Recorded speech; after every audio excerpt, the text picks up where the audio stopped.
واقف ہیں. قل هو اللہ احد اللہ الصمد لم یلد ولم یولد ولم یکن لہ کفوا احد.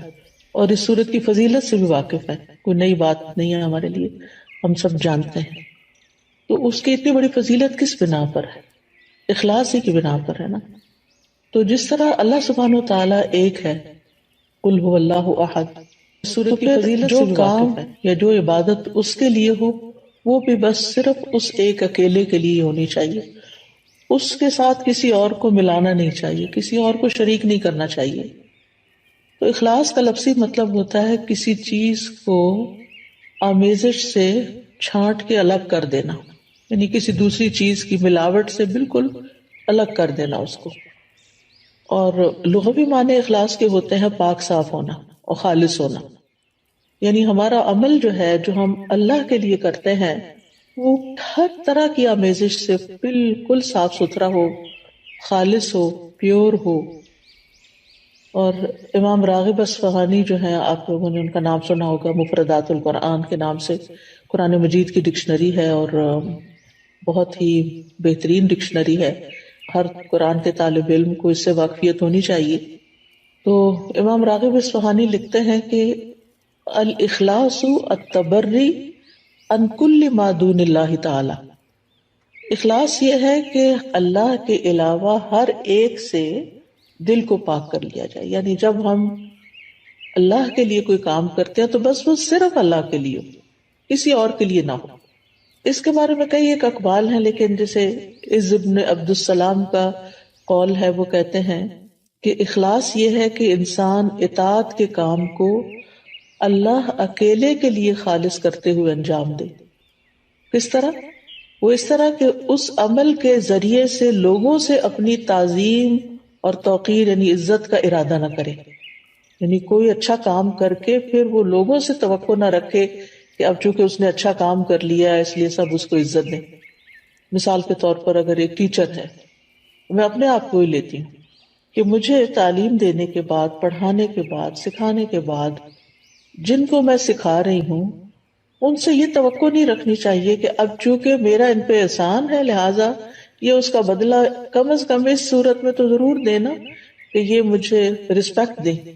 اور اگر وہ رسپیکٹ نہ دیں تو پھر مجھے بہت برا لگے اور میں ڈسہارٹ ہو جاؤں اور پھر میں اپنا کام چھوڑ دوں اور لوگوں سے بدظن ہو جاؤں اور پھر ان کے خلاف ادھر ادھر غیبت چغلی شروع کر دوں اور فرسٹریشن کا شکار ہو جاؤں. تو یہ سارا نتیجہ کس بات کا ہے کہ میرے اصل کام میں اخلاص ہی نہیں تھا. تبھی تو میں اس نتیجے پہ پہنچی، اس ہلاکت کے گڑھے میں کہ فرسٹریشن کا شکار ہوئی. اور اس فرسٹریشن میں پڑھ کے پھر میں نے جس مقصد اور جس نیت اور جس جذبے اور جس بڑے بڑے ارادے کے ساتھ میں نکلی تھی وہ تو وہیں رہ گیا نا، وہ تو چلا گیا کہیں اور، ختم ہو گیا سب کچھ. پھر وہ کہتے ہیں کہ اور نہ کوئی دینی نفع حاصل کرنے کا مقصد ہو اور نہ کوئی دنیاوی نقصان دور کرنے کا ارادہ ہو. یعنی کچھ بھی اور نہ، ہر چیز ہٹا دی جائے سوائے اس کے کہ اللہ کی رضا سامنے ہو. اسی طرح یہ بھی کہا جاتا ہے کہ اخلاص کا صحیح مفہوم یہ ہے کہ انسان زندگی میں جو بھی عمل کرے اور جس سطح کی اور جس شکل کی بھی عبادت کرے. یعنی عبادت کی مختلف شکلیں ہیں نا، ایک تو نماز روزہ ہے ہی ہماری فارمل عبادت، اور ایک اس کے علاوہ جو ہے وہ جیسے امام ابن تیمیہ نے عبادت کی تعریف کی ہے نا کہ ہر قول اور ہر عمل جو ہے ظاہر ہو یا باطن ہو وہ اللہ کی تعظیم اور محبت کے ساتھ کیا جائے. یعنی جتنے بھی ہمارے ظاہری اعمال ہیں یا باطنی اعمال اگر وہ اللہ کے لیے کیے جا رہے ہیں تو ساری عبادت بن جاتے ہیں، اللہ کے بتائے ہوئے طریقے کے مطابق ہیں، اس کی رضا کے مطابق ہیں. تو بہرحال جتنی بھی عبادت کی شکلیں ہیں تو انسان کا دل اس عبادت اور عمل میں صرف اور صرف اس بات پہ مطمئن ہو کہ میں یہ عبادت صرف اللہ تعالیٰ کی رضا کے لیے کر رہا ہوں. اور اسی طرح انسان اپنے دل کو ہر طرح کے نفسانی، ظاہری، باطنی خواہشات سے پاک کرے اور اپنی ساری حرکات، سکنات اور ہمارے خیالات اور یہ جتنی بھی چیزیں ہیں ان سب میں صرف اللہ سبحانہ وتعالیٰ کی رضا مقصود ہو. یعنی ہم ایک ہاتھ بھی اٹھائیں، ہمارا مسکرانا بھی، ہمارا دیکھنا بھی، ہمارا چلنا پھرنا، یعنی جو ہی ہمارے ذہن میں یہ خیال آئے کہ فلاں مجھے دیکھ کے کہے گا واہ کیا اسمارٹ ہے یا کتنی ایکٹیو ہے یا کتنا، تو فوراً اس طرف سے توجہ ہٹا لی جائے. ایسا شخص لوگوں سے کتنا بے نیاز ہو جاتا ہے نا، لوگوں کی تعریف سے بے نیاز ہو جاتا ہے، لوگوں کی طرف سے پہنچنے والے فائدے کی توقع سے بے نیاز ہو جاتا ہے کہ یہ اس طرح میری قدر کرے گا اور اس طرح مجھے اپریشیٹ کرے گا. یہ ایسا انسان سارے چنگلوں سے ایک طرح سے آزاد ہو جاتا ہے، کیونکہ اس کی نظر صرف اللہ کی رضا پہ لگی ہوئی ہوتی ہے.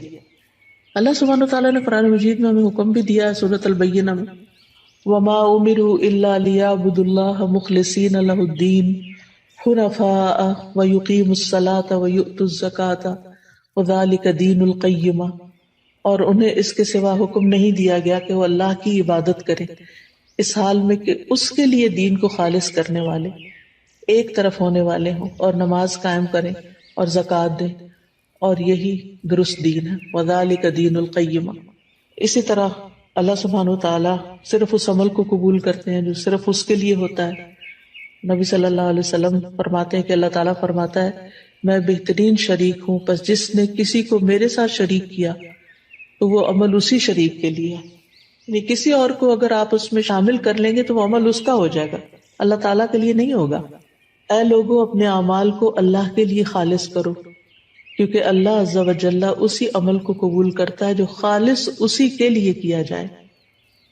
اب سوال یہ پیدا ہوتا ہے کہ پھر اخلاص کے نتائج کیا ہوں گے، فوائد کیا ہوں گے، ثمرات کیا ہوں گے؟ پہلی بات تو یہ ہے کہ انسان کے اعمال قبول ہوں گے. ہم جو تھک رہے ہیں، محنت کر رہے ہیں، دن رات بھاگ دوڑ میں لگے ہوئے ہیں، ہماری زندگی کا ایک ایک لمحہ جو استعمال ہو رہا ہے، یہ سارا میزان میں ہماری حسنات میں شامل ہو جائے گا. یعنی یہ سب سے بڑا فائدہ ہے، یعنی قبولیت ہو جائے گی. کیونکہ حدیث میں آتا ہے کہ اللہ تعالیٰ صرف اس عمل کو قبول فرماتا ہے جو خالص اس کے لیے کیا جائے اور صرف اس کی رضامندی مقصود ہو. یہ سنن النسائی کی روایت ہے ابو امامہ الباہلی رضی اللہ عنہ سے. دوسرا بڑا فائدہ یہ ہوتا ہے اخلاص کا کہ انسان کو اللہ تعالیٰ کی مدد حاصل ہوتی ہے، اللہ سبحانہ تعالیٰ کی مدد حاصل ہوتی ہے، اور انسان کو ایک مضبوطی حاصل ہوتی ہے، اپنے کام میں جماؤ حاصل ہوتا ہے، ثابت قدمی آتی ہے. یعنی انسان پھر اس کام کو چھوڑتا نہیں. جیسے شروع میں نے کہا نا کہ انسان فرسٹریشن کا شکار نہیں ہوتا کہ میرا نہیں خیال مجھے یہ کام کرنا چاہیے کیونکہ کوئی مجھے نتائج نظر نہیں آ رہے، اس کے کوئی فائدہ نظر نہیں آ رہا. یہ جملے کتنے عام ہیں ہمارے روزمرہ کی گفتگو میں، حتیٰ کہ لوگ یہاں تک کہہ دیتے ہیں ابھی تک میں نے اتنا قرآن پڑھا، دین پڑھا ہے، میرے عمل میں کوئی تبدیلی نہیں آئی، تو میرا نہیں خیال کہ مجھے یہ کنٹینیو کرنا چاہیے. بعض اسٹوڈینٹس کہتے ہیں ہمیں یہ کورس کنٹینیو نہیں کرنا چاہیے کیونکہ ہم کچھ زیادہ تو فائدہ حاصل نہیں کر رہے. بھائی ایک ایفرٹ تو لگا رہے ہیں، ایک نیک کام میں ایفرٹ لگا رہے ہیں، اس کا فائدہ آپ کو دنیا میں ہی چاہیے اور لوگوں کو دکھانے کے لیے چاہیے کہ آپ بہت اچھے ہو چکے ہیں. اللہ کے ہاں اگر وہ قبول ہو رہا ہے اور جمع ہو رہا ہے تو وہی سب سے بڑا فائدہ ہے کہ آپ کا وقت فضول کاموں کی بجائے ایک اچھے کام میں استعمال ہو رہا ہے. تو اس طرح یہ ہے کہ انسان کے اندر ایک مضبوطی آتی ہے اور وہ نیک کاموں کو چھوڑتا نہیں ہے. اور جیسے پہلے بھی بات ہوئی کہ قبولیت آتی ہے اور اللہ سبحانہ وتعالیٰ انما یتقبل اللہ من المتقین، تو جب قبول ہوتا ہے عمل تو پھر مدد بھی آتی ہے اللہ سبحانہ وتعالیٰ کی. اچھا، تیسرا فائدہ کیا ہے؟ تیسرا فائدہ یہ ہے کہ انسان کا دل جو ہوتا ہے وہ بہت سی بیماریوں سے پاک ہو جاتا ہے، دل کے امراض کا علاج ہو جاتا ہے. یہ بالکل ایسے ہی ہے نا جیسے اگر کسی میلے برتن میں آپ صاف پانی ڈالنا شروع کر دیں تو وہ ڈالتے ڈالتے جو اس کا میل کچیل ساری دھل دلا کے بالکل صاف پانی اس میں جا کے ٹھہر جائے گا. تو اسی طرح جب ہمارے اندر اخلاص آتا ہے، بار بار ہم اللہ سبحانہ وتعالیٰ کے لیے اپنی نیت کو خالص کرتے ہیں تو وہ نیک کام جاری رکھتے ہیں، اور جتنا وہ جاری ہوتا ہے تو وہ جاری پانی کی طرح ہوتا ہے جو ہمارے دل کے اندر پھر جتنی بھی میل کچیل ہے اس کو باہر نکال دیتا ہے. تو دل کی بیماریاں، سب سے بڑی بیماری تو نفاق ہی ہے، اور نفاق اپوزٹ ہے اخلاص کا. پھر اسی طرح نفاق کی جو علامتیں ہیں اور دیگر جو برائیاں ہیں جیسے حسد ہے، کینہ ہے، بغض ہے، خیانت ہے، یہ ساری چیزیں. پھر اسی طرح یہ ہے کہ حدیث میں آتا ہے 3 چیزیں ایسی ہیں جن کی وجہ سے ایک مسلمان کا دل دھوکہ نہیں کھا سکتا، یعنی حسد یا کینہ نہیں رکھتا. ایک ہے کہ اللہ کے لیے خالص عمل کرنا، دوسرا ہے مسلمانوں کے ائمہ کے ساتھ خیر خواہی کرنا، یعنی اپنے لیڈرز کے ساتھ خیر خواہی کرنا، اور تیسرا مسلمانوں کی جماعت سے جڑ کے رہنا۔ بے شک دعا مانگنا ان کی حفاظت کرتا ہے، یعنی مسلمانوں کی دعا جو ہوتی ہے وہ ایک دوسرے کے لیے فائدہ مند ہوتی ہے۔ وَلُزُومُ جَمَاعَتِهِمْ فَإِنَّ الدَّعْوَةَ تُحِيطُ مِنْ وَرَائِهِمْ۔ میں دیکھتی ہوں واٹس ایپ کے گروپ میں، جس گروپ میں میں ہوں، کہ کوئی ایک بیمار ہوتا ہے تو سارے کنسرن ہو جاتے ہیں اور ہر ایک دعائیں کرنے لگتا ہے، اور حقیقت ہے کہ ایسے دل پکڑا جاتا ہے۔ جب میں واٹس ایپ کھولتی ہوں، میں سینئر سٹاف کا جو گروپ ہے اس کا وہ نمبر دیکھتی ہوں کہ کافی میسیجز ہیں، تو میں سوچتی ہوں اللہ خیر کرے، لگتا ہے یا کوئی بیمار ہے یا کوئی فوت ہو گیا ہے یا کوئی، تو یہ اسی صورت میں سب کی دعائیں ملتی ہیں نا جب جڑے ہوئے ہیں، اور اگر جڑے ہوئے ہی نہیں ہیں، آپ اکیلے ہی زندگی بسر کر رہے ہیں تو بس پھر اکیلے ہی ہیں بہرحال۔